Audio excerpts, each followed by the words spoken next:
السلام عليكم ورحمة الله وبركاته. متابعينا الكرام عشاق وجماهير النادي الأهلي في كل مكان، أهلا وسهلا بحضراتكم. معاكم عماد توفيق وحلقة جديدة من صواريخ رياضية. لكن في البداية عطروا فمكم بذكر الله والصلاة والسلام على رسول الله. وما تنسوش تدعوا لإخواننا المجاهدين في فلسطين، ربنا يثبت أقدامهم وينصرهم على أعدائهم وينصر من نصرهم ويخزي من خذلهم، اللهم آمين.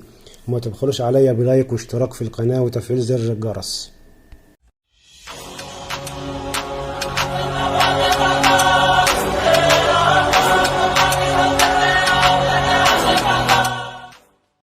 فيتوريا يكشف سبب تراجع نتائج النادي الأهلي في الفترة الأخيرة وفوضى لاعبيه. غضب أهلاوي من إمام عاشور وحسين الشحات بسبب ما فعلوه بالمنتخب. طرد حسين الشحات وإمام عاشور وطارق حامد من المنتخب لعدم الالتزام والتكبر. لجنة التخطيط بالنادي الأهلي تطلب من إدارة المنتخب تقريرا مفصلا عما بدر من الثنائي المشاغب لاتخاذ الإجراءات الرادعة تجاههم. الخطيب يجتمع مع شركة الكرة والأكاديمية لبحث مستقبل فريق الكرة. حكم ضد نادي بيراميدز من المحكمة الرياضية الدولية. إلى التفاصيل.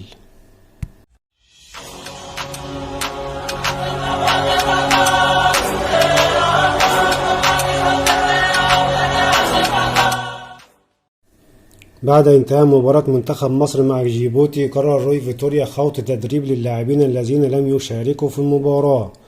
ورفض إمام عاشور وحسين الشحات وطارق حامد خوض هذا المران واعتراضهم على عدم مشاركتهم في المباراة.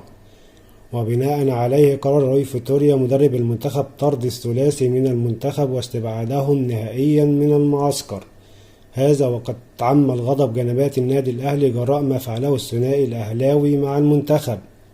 وكلف الكابتن محمود الخطيب لجنة التخطيط والكابتن خالد بيبو مدير الكرة بالنادي بالتحقيق في الأمر واتخاذ ما يلزم تجاه الثنائي من عقوبات وعودة الانضباط إلى اللاعبي الفريق.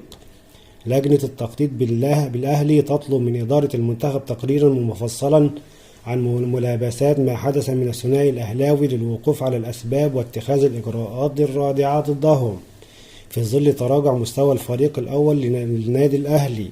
الخطيب يجتمع مع شركة الكرة لبحث أسباب التراجع في المستوى والنتائج وما يلزم من إجراءات لعودة الفريق إلى الطريق الصحيح، وذلك في ظل حالة الانفلات من بعض اللاعبين والفوضى في غرفة خلع الملابس. المحكمة الرياضية الدولية ترفض الدعوى المقامة من بيراميدز عن أحقيته في مشاركة في دوري الأبطال أفريقيا الموسم الماضي بدلا من النادي الأهلي. وتقرر المحكمة رفض الدعوة لوجود لائحة مسبقة تدعم موقف النادي الأهلي في مشاركته في دوري أبطال أفريقيا، وتغرم من نادي بيراميدز مصاريف القضية. وبكده يكون خلص فيديو النهاردة، وعندي سؤال لحضراتكم ومنتظر إجاباتكم في التعليقات. هل ما فعله الثنائي إمام عاشور وحسين الشحات مع المنتخب انعكاس حقيقي لما يحدث في غرفة الملابس بالنادي الأهلي والفوضى بين اللاعبين؟ ياريت تجاوبوني في التعليقات، وما تنسوش تدعموني بلايك واشتراك في القناة وفعل زر الجرس حتى يصلك كل جديد. والسلام عليكم ورحمة الله وبركاته.